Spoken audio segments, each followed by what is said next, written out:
Nice music. Aloy! Erend, you're all better. And you're here. Well, the world only goes on. If you can do your thing. We learn fast enough, we help make that happen. You want all the backup you can get, right? We still have much training to do, of course. One does not become hunter in a day.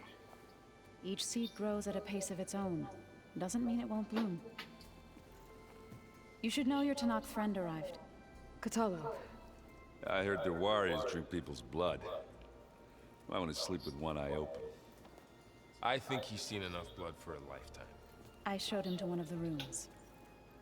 He seems to appreciate the privacy. Looks like you've got things under control. I should get this to Gaia. Right. We'll keep on training. Catch up as fast as we can. I'm seeing glyphs in my dreams already. Well, while you've been off gallivanting around, I've been working with Gaia to find out more about the land gods. So from where I'm standing, you're in need of some training. Come along. Okay.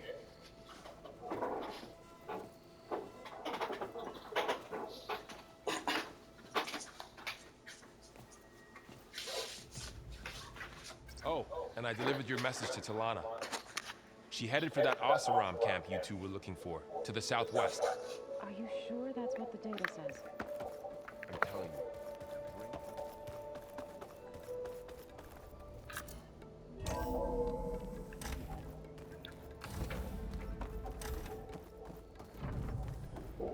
Welcome back, Aloy. When you're ready, please merge ether with me.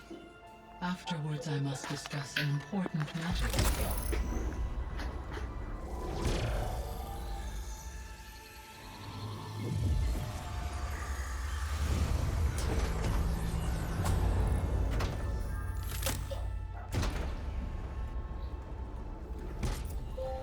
So, what did you want to discuss?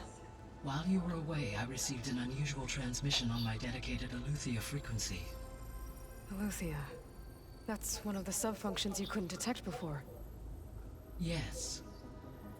The transmission occurred so slowly that at first it seemed like an accidental blip of data amongst background static. Once I noticed this irregularity, it took some time to collate the complete message.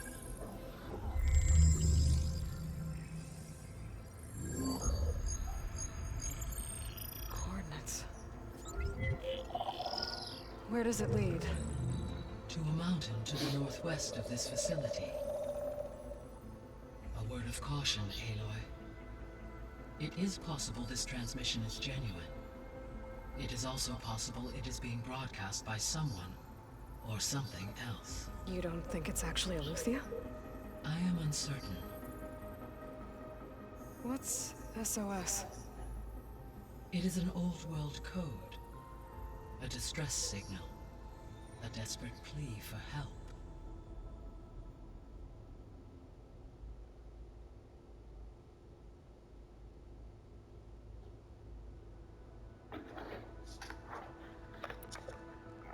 Why would Aletheia send a coded transmission on a frequency only the two of you can communicate on? I believe it was done as a precaution to avoid detection, or at least to create the appearance of the desire to do so.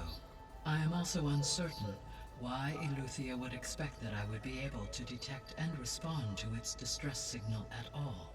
As far as it is aware, I no longer function. Okay, so either Aletheia is in trouble and sent the message hoping you were out there, or someone else is trying to get us to go to these coordinates, pretending to be Aletheia. That is my conclusion as well.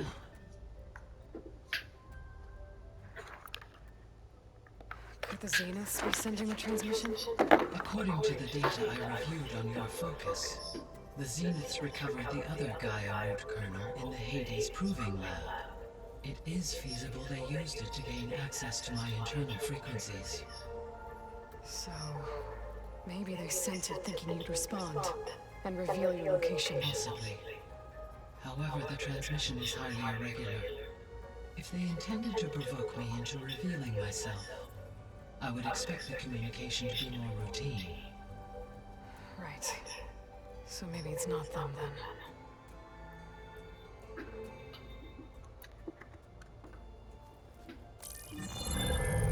You said the coordinates lead to a mountain to the northwest. What's there? I have no record of anything of note in that vicinity. Okay. And what about the other number in the message? 237. Any idea what that means? I have queried my available databases, but it does not appear to have any significance. Perhaps its meaning can only be understood at the indicated coordinates.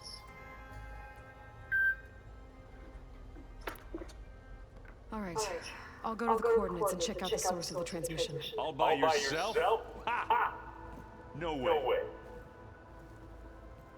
I included Erend and Varl in this briefing via their focuses. I concur that you should not investigate this alone. What if it's a trap? Of course it could be a trap. But if it really is Eleuthia, then it's in trouble, and I need to bring it back. Don't worry. I'll be careful and... We're coming with you. Fine. Go grab your things. We'll wait for you at the west exit, in case you need to upgrade your gear.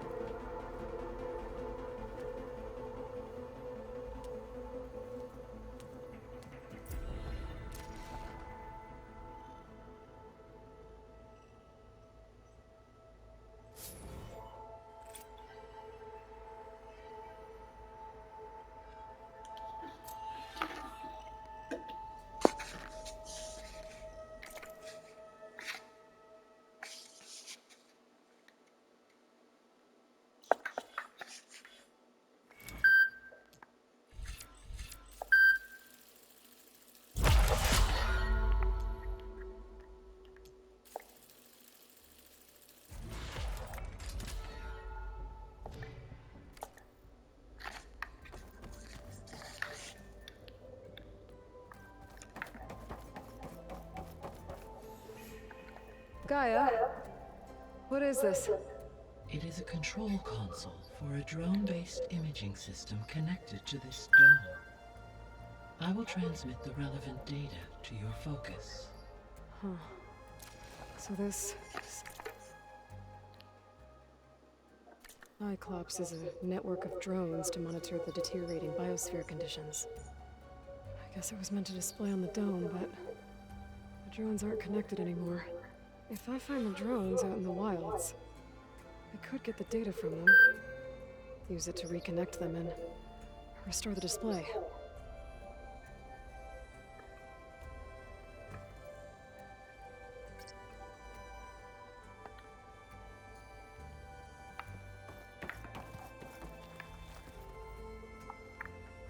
Aloy, That was sneaky of you, patching in Varl and Erend to our conversation. I am pleased you accepted their help. Is there something you wish to discuss before you depart?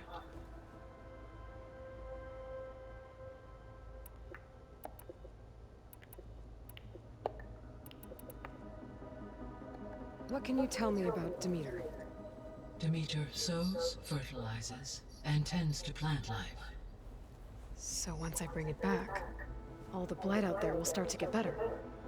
While permanent restoration requires the abilities of Hephaestus, I may be able to improve conditions in the region for a while. However, a word of warning.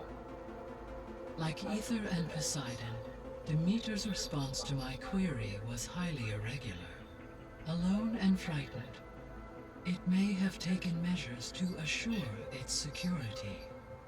Okay, I'll keep my guard up.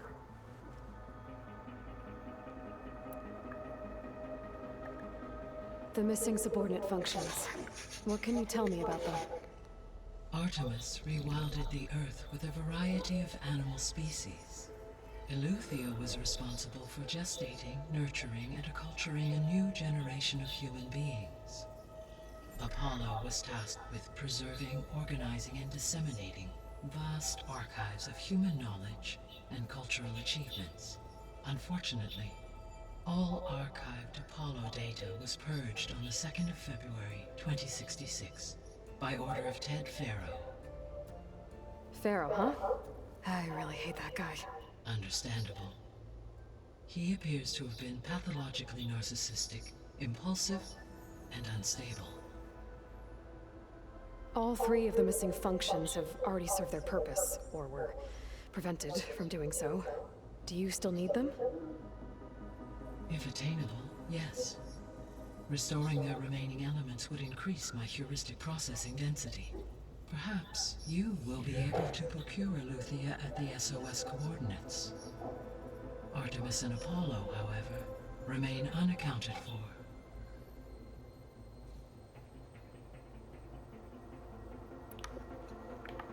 So, Poseidon, what do we know about it? Poseidon controls the organic and chemical composition of water resources. Once it is restored to me, I may be able to improve conditions in the regional watershed. But I must warn you, like the others, Poseidon is lost and frightened. It may have taken measures to protect itself. I'll be careful.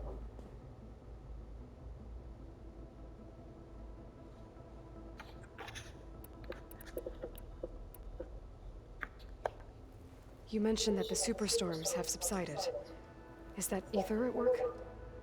Yes. Thanks to Ether's capabilities, weather patterns in the local region should mostly stabilize for the time being. Well, that's a relief. Be nice not to have to fight my way through a storm anymore. I will continue to stabilize the atmosphere for as long as I can.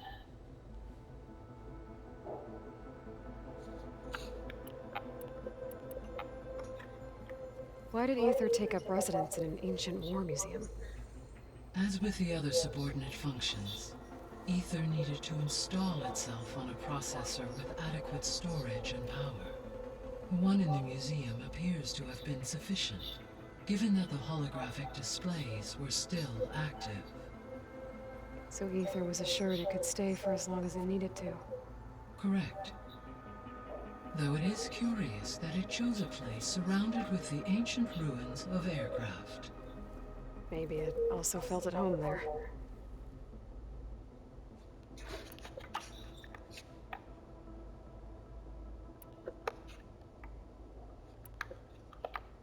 How's Kotallo doing? I detect that the loss of his arm still deeply pains him, though he has not voiced his thoughts. I may be able to assist in his recovery, should he be interested. Really? I'm sure he will be. How are things around here? Zoe has been studying the morphology of her land gods, in an effort to understand their sickness. Without the abilities of Hephaestus, I am unfortunately unable to correct their programming. However, Zoe and I are hopeful we will find an alternative way to heal them. Well, keep at it.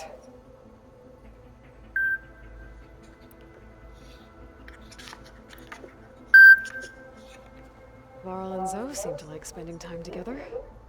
Indeed. While studying Old World data, Zoe discovered references to a dietary lifestyle known as vegetarianism. She appreciated the similarities with Utaru practices and encouraged Varl to try out this lifestyle. And how did that go? I believe they have agreed to disagree.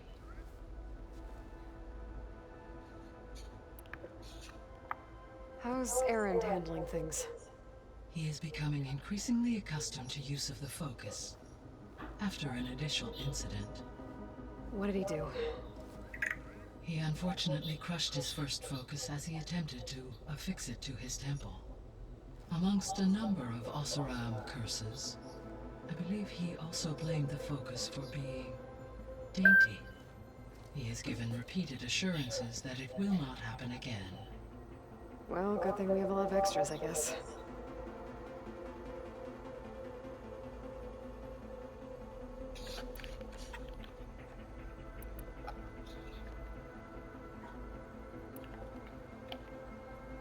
Gaia?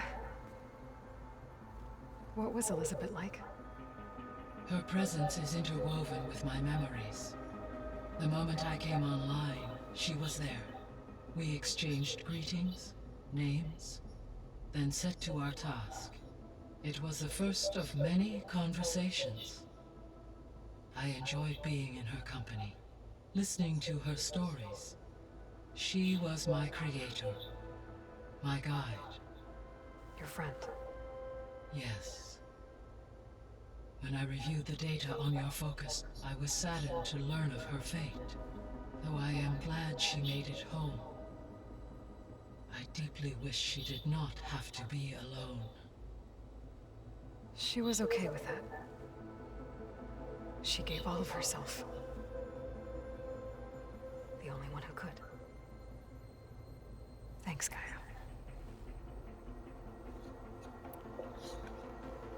So, Project Zero Dawn. The greatest minds in the world. All working to build the terraforming system while the Pharaoh Plague devoured the planet. What was it like?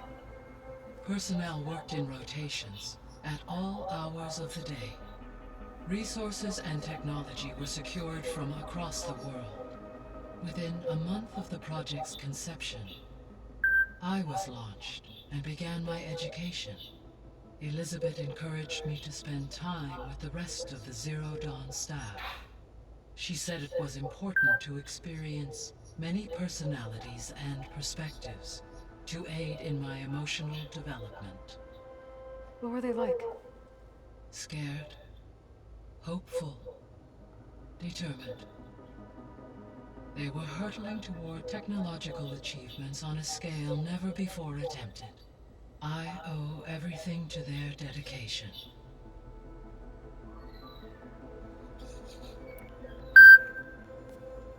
So the Hades Proving Lab, where I found the Gaia kernel. It used to be a Pharaoh research facility? Yes. Prior to appropriation by Zero Dawn, the facility was used to engineer and test advanced computer viruses. It appears to have been one of many research initiatives by Pharaoh Automated Solutions. Guess it wasn't enough to build automated killing machines. He wanted viruses to infect them with, too.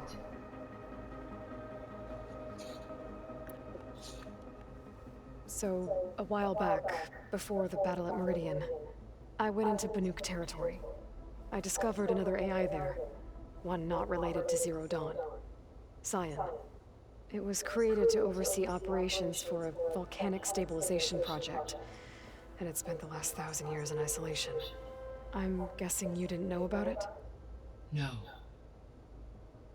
From the data on your focus, it seems that Cyan was cut off from the outside world. An effort by its creators to protect it from the Pharaoh Plague. Any chance it could help us now?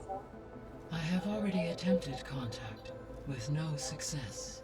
Given its previous experience with accepting an outside network request, I imagine it is unwilling to do so again. Right. Because last time Hephaestus enslaved it. Well, that's too bad. I think the two of you would have had a lot to talk about.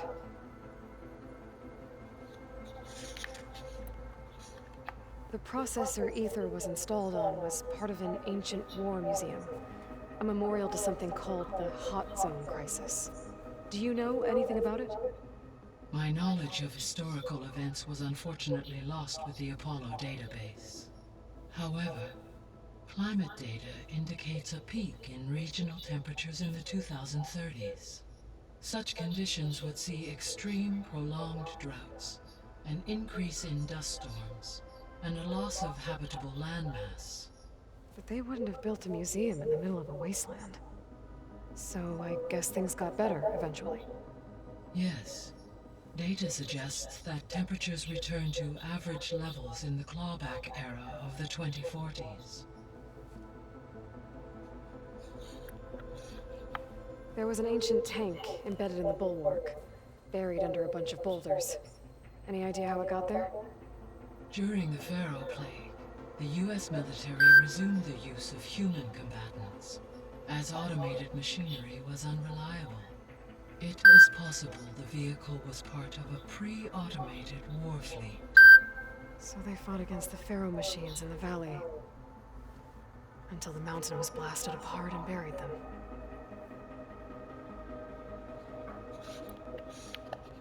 So this facility, the Regional Control Center, it was meant to oversee the terraforming system? For the local region, yes.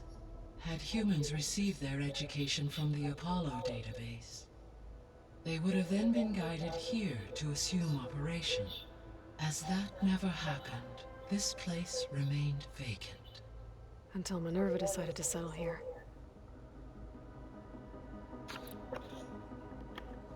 So I guess this room was meant to keep an eye on conditions outside? Yes. From here, the facility's operators would have been able to observe weather and machine activity in real time. That would have been quite a sight. It may still be possible to view some of them, should you find and reconnect the cameras to this room's console. I'll keep a lookout.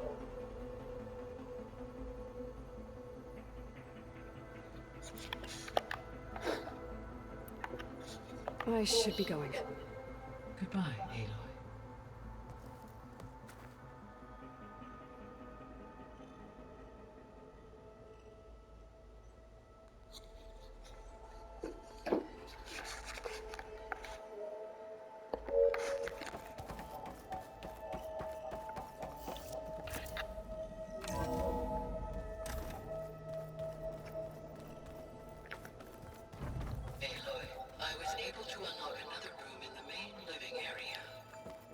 Good to know.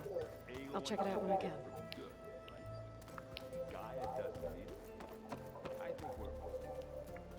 The more I learn about the old ones, the less different they seem from the people of today.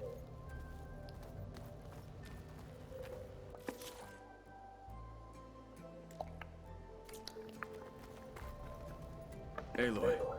It's good to see you. I'm guessing you've got a lot of questions? I've been told of our enemy and their intentions.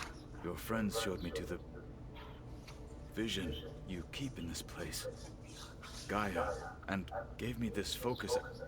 I don't pretend to fully understand everything, but all I really need to know is where to train and when to fight.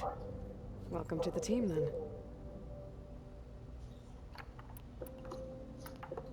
What are you looking at over there? The others have been helping me decipher the symbols the focus shows me. So, I thought I'd try to understand the weapon you intend to use against the enemy. This Hephaestus, it will be able to make machines that answer to Gaia? Yes. How many? As many as we need. Such power. Has the world ever seen the like?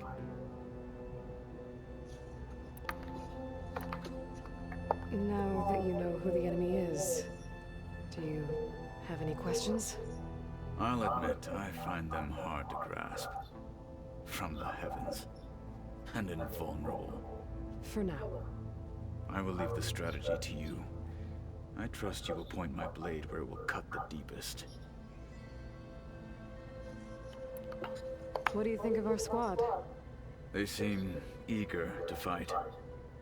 Though I admit it is strange to see an Utaru in the ranks.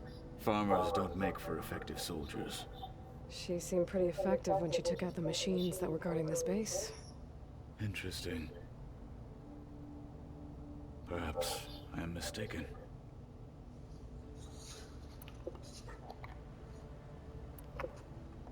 You said the Bulwark was your home a long time ago. That you were part of the Sky Clan. Yes. That's all you're gonna tell me? Fine. As you wish. My parents were killed in a clan skirmish, so I was raised by my squad. As I grew older, I came to be known as an accomplished fighter. Tekote took a special interest in me. I fought by his side against the Carja, and led my squad on a dangerous climb into the Daunt. It was I who opened the gates at Barren Light from the east side, allowing the Tenakth to raise it. That must have gotten you some attention. Indeed. I was welcomed home as a hero, and I was content. Then why'd you leave? I became a marshal. Why did you leave the Sky Clan to become a marshal? I was sent to the Kulrut by Tekote. Back then, I would have obeyed his every order. I believed in him, like one would a father. I was too blind to see the fear in his eyes. Fear of a rising young warrior challenging his command of the clan. I returned a hero from the battle at Barren Light. But to him, I was only a threat. Never occurred to him that I had no interest in rising above my station. Why did Tekote think you wouldn't be a threat to him if he sent you to the Kulrut? Tekote knew that if I survived the Kulrut, I'd be forced to forsake the clan to serve the Tenakth as a whole. I'd never be allowed to challenge his command, even if I wanted to. After our victory at Barren Light, Tekote spoke to our people, said it would be selfish to rob Hekarro and the marshals of a warrior like myself, even though he knew perfectly well I had no intention of ever leaving. It was exile. Guised. One he knew I couldn't refuse. So I became a marshal, and never looked back. I'm sorry you had to go through that. I am not. Though it pained me at the time, a marshal is what I was destined to be.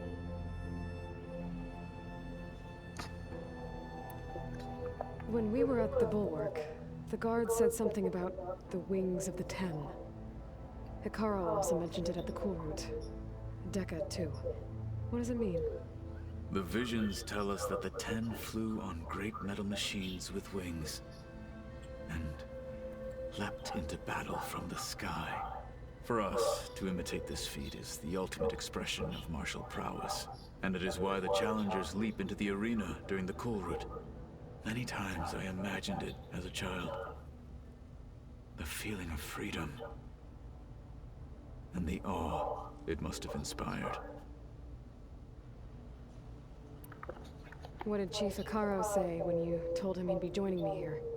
You spilt rebel blood at the Grove, and helped reunite the clans. There was little more to be said. He understood. Well, I'm honored he lent me his best marshal. At least for a little while. Indeed.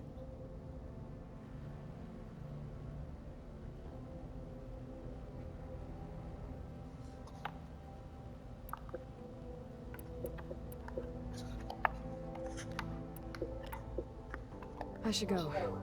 Feel free to check in on Hekarro and your people. Door's always open here. I will. I overheard that Varl and Erend are to accompany you on a mission. Do you require my assistance? I'd rather have you and Zoe guard the base while we're away. It shall be done. May the Ten walk with you.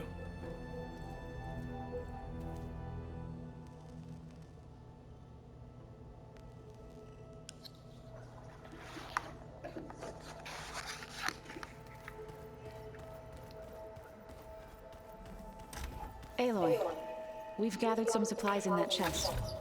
Take what you need.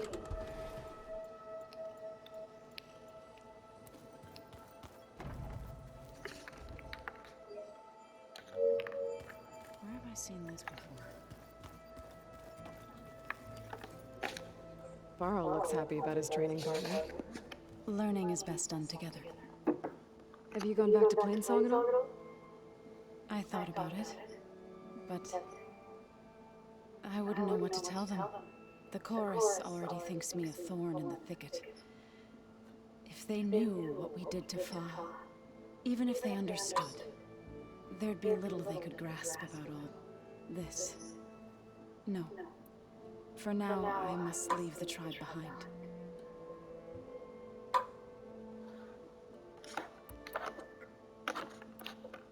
What are you up to? Gaia was kind enough to put together a list of glyphs used by the Old Ones.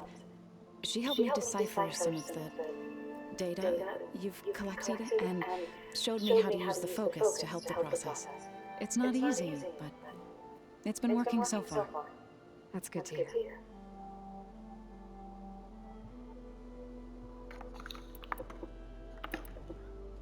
I see you've settled in. Gaia did say this place was built for us, so we could regain control of our lands with her terraforming system. Nurture them like the land gods do Plainsong's fields. It does strike me as odd that a place of life should have so much metal.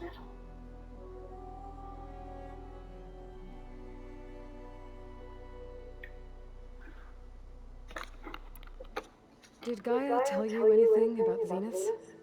She did, though it wasn't exactly easy to believe. To think that there are places among the stars where life can bloom as it does here, it is humbling, to say the least, and heartbreaking that such life should be bent on destroying ours.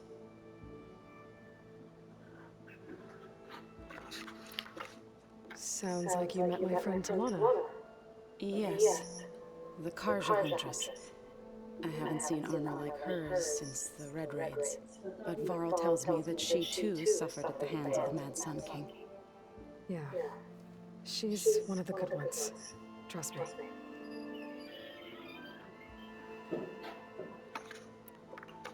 You've spoken with Katana? A few words. Tenakth don't have much use for us outsiders. You must have made quite the impression for him to offer his fealty.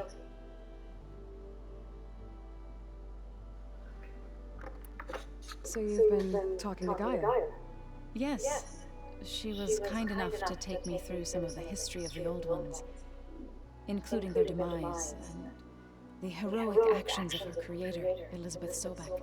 I was surprised to see she was you. Past, but reborn?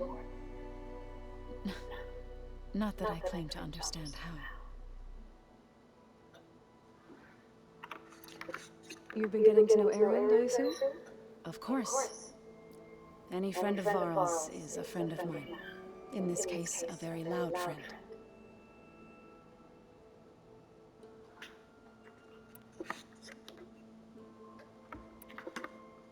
So, how does a tribe like the Utaru manage to maintain the peace with warriors like the Tenakth? By holding them off. When our fields bloomed aplenty, the Tenakth looked upon our lands with envy. But Plainsong's dishes provided sanctuary and high ground to keep invaders at bay. In the end, even the Tenakth saw sense in a truce. The Utaru promised to provide the Tenakth with food from our crops every year. In exchange, the Tenakth would relinquish one of their own, a veteran, to train the Utaru in combat. This custom was abandoned a few years after the derangement. But some veterans still remain in the plains. I believe I've met them already.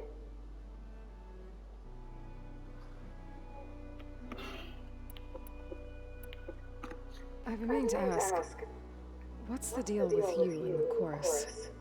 You didn't seem to be on the best of terms.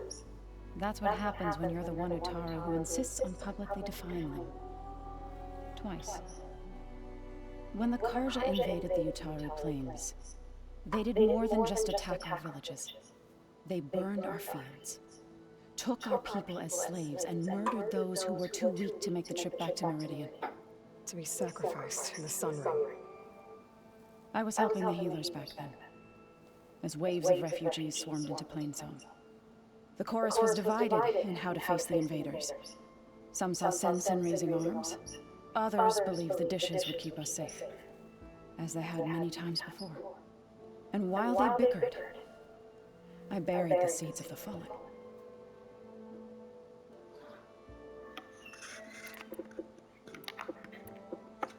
Couldn't have been easy.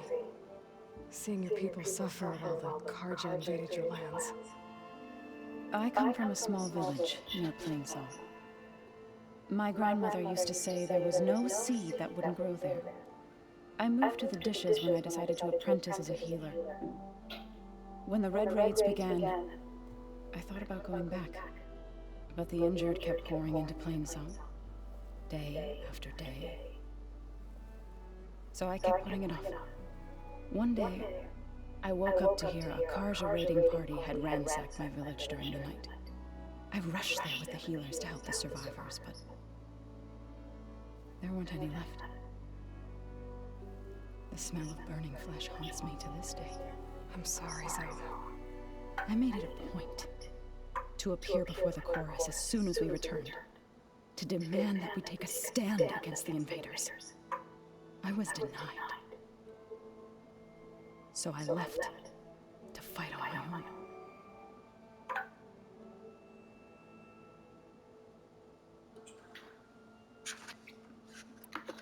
You said you set out to fight the Karja alone? I did. But it turned out I wasn't the only one. News of my disagreement with the chorus spread through the plains.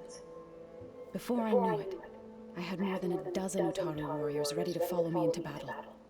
We knew we couldn't take on the Karja armies head-on, but we also knew the lay of the land better than they did. We ambushed smaller raiding parties, sabotaged their supply lines, and hit their encampments at night. Sounds like you were a force to be reckoned with. Enough that the Tenakth took notice. When the clans began to push the Karja back east, they let us join their ranks. We chased the enemy all the way to Barren Light. You said you were at Barren Light when the Tenakth defeated the Karja? Tenakth marshals climbed the cliffs of the Daunt under cover of night, then attacked from the other side. Before we knew it, the gates were open, and the full force of the clans burst through. What happened next was not something I like to remember.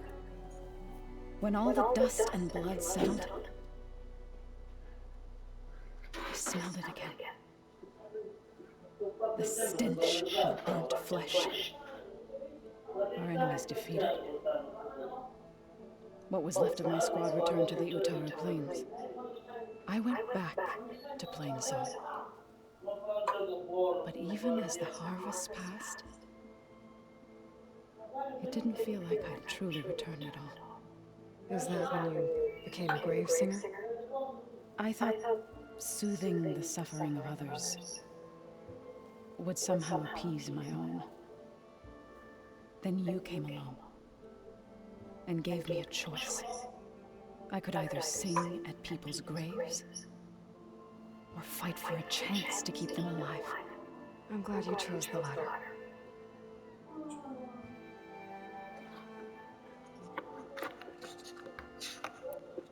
Right, I should probably go.